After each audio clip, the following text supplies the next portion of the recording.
greatest TV spin-off since the Tortellis, the sixth and final.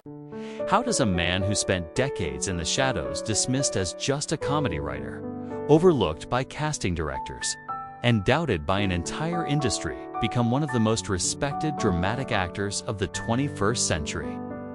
How does someone who was never meant to be the star end up redefining what television greatness looks like?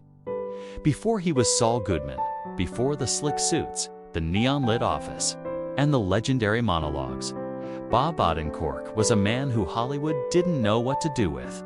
Too quirky for leading roles, too serious for pure comedy, too stubborn to stop trying. And yet, this misfit, this man who had been told countless times to stay behind the camera, would one day create one of the most iconic characters ever written. Not just a lawyer on TV, but a tragic symbol of ambition, desperation, and the American desire to reinvent ourselves. This is the story of how Bob Odenkirk fought failure, self-doubt, rejection, and even death itself, to become the man who didn't just star in modern television, he rewired it. Robert John Odenkirk was born on October 22, 1962, in Berwyn, Illinois, and raised in Naperville, a place that should have been peaceful, but wasn't. His father struggled with alcoholism, a battle that cast a long shadow over the family. Bob once said that his goal was simply to escape Naperville because the home he knew was built on tension, unpredictability, and emotional distance. His parents eventually divorced, leaving Bob to grow up faster than he should have. The instability around him forced him inward, sparking a sharp, observational mind. The same one that later shaped his writing and the painful nuance behind Jimmy McGill. During his teenage years, Bob found refuge in comedy. Not because he wanted attention, but because humor was a shield, a way to deflect pain and find control in chaos. He listened obsessively to radio hosts, studied sketch comedy, and filled notebooks with ideas. Creativity wasn't a hobby, it was survival. But even then, nobody looked at him and thought future star. He was awkward, restless, and constantly experimenting with his identity. Yet those struggles, those fractures would one day give him the emotional depth that made Saul Goodman one of the most human characters ever created. Bob's early career was anything but glamorous. He started in college radio, writing and performing sketches for tiny audiences who barely remembered his name. But he didn't stop, because even if no one was watching, he knew he had something to say. That determination landed him a writing job at Saturday Night Live. In the late 1980s, a dream for many, but not for Bob. SNL was brutal. Writers constantly competed, scripts were shredded, and Bob often felt like an outsider. Worse, his ideas were frequently pushed aside. He was praised, but never trusted with the spotlight. After SNL, he bounced around Hollywood, working on The Ben Stiller Show and co-creating Mr. Show with Bob and David. Both projects were critically loved, but commercially unsuccessful. To Hollywood executives, Bob was a cult guy, talented, but not marketable, and acting. Casting directors barely looked at him. They wanted faces, not quirky sketch comedians. Still, Bob kept experimenting, small roles, offbeat performances, anything to stay in the race. There was no breakthrough, no miracle, just persistence. He didn't know it yet, but every rejection, every small opportunity, and every bit of awkwardness was preparing him for the role that would change his life and television forever. In 2008, everything changed.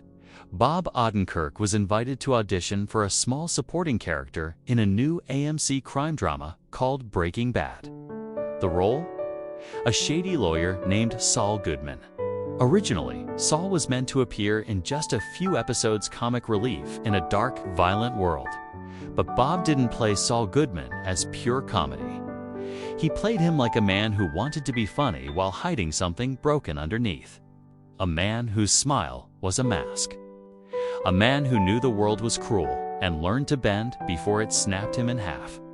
Viewers noticed. Critics noticed. Vince Gilligan noticed, and suddenly, the temporary character became essential. When Better Call Saul was announced, many doubted it. How could a spin-off about a comedic lawyer succeed? What no one expected was that Bob's performance would become one of the greatest in television history.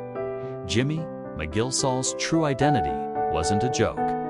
He was a tragedy, a man fighting an unwinnable war against himself. And Bob Odenkirk brought a depth, sadness, and genius no one saw coming. Award nominations flooded in. Hollywood stopped laughing at the comedy guy and started calling him a dramatic powerhouse. And then came Nobody an action thriller that turned Bob into an unexpected late-career action star. At nearly 60, he proved he could be all things: hilarious, heartbreaking, and shockingly dangerous. The world finally understood. Bob Odenkirk wasn't just talented, he was unstoppable. With success came pressure so intense it nearly killed him. On July 27, 2021, during the filming of Better Call Saul's final season, Bob Odenkirk collapsed on set from a massive heart attack. No warning, no time. He was clinically dead for nearly 20 minutes. The world froze. Fans waited in horror. Castmates cried. For a moment, it felt like we were about to lose one of the greatest actors of his generation. But Bob survived. Doctors shocked his heart back to life, and after days in the hospital, he slowly regained strength. The man who spent decades clawing his way toward greatness almost had it all ripped away. Right at the peak of his career, away from health, Bob also faced constant industry doubt. Hollywood once labeled him too old, too unconventional, too weird-looking, too writer-ish to be a leading man. He was never the studio favorite. He didn't have the marketable face or box office charisma. Even Better Call Saul faced skepticism before airing. And yet, to the shock of everyone, Bob Odenkirk turned every limitation into fuel, every doubt into motivation. He built a career on being underestimated. Not a scandal of moral failure, but a scandal of misjudgment. Hollywood failed to see the genius standing right in front of them.